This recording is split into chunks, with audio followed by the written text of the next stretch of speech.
Abbiamo bisogno di riaprire le nostre fabbriche, di riaprire le nostre botteghe, perché è importante per le nostre famiglie, è importante per i nostri mutui, per il nostro futuro, per i nostri figli, per tutto. Allora, i veneti hanno dimostrato che sono capaci di usare i DPI, usare le protezioni, usare le mascherine, stare attenti alle distanze e tante altre cose. Quindi lasciamoli lavorare, lasciamoli lavorare.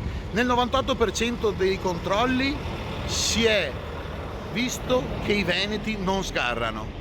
Continuiamo così, andiamo avanti, riapriamo, tiriamo via i codici Ateco, basta, il Veneto deve ripartire completamente, ma questo non vuol dire non stare attenti alla sicurezza. Usiamo mascherine, usiamo guanti, usiamo gel, usiamo tutto quello che volete, però le nostre botteghe, i nostri portoni devono riaprire.